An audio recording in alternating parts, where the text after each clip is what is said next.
mai fi și asta?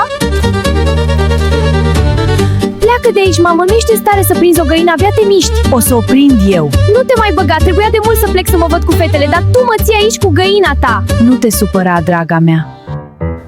Stai cu minte, micuțo, te prind eu. Mama mea are mâini stângace, nu știe să prindă o găină. Ține-o.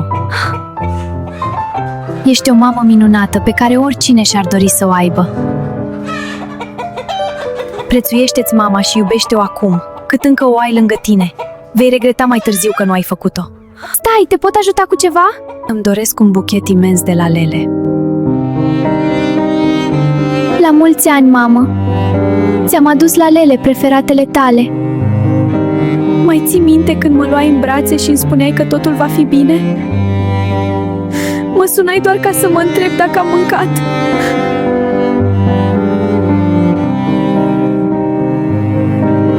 Mamă, iartă-mă că n-am putut să te salvez.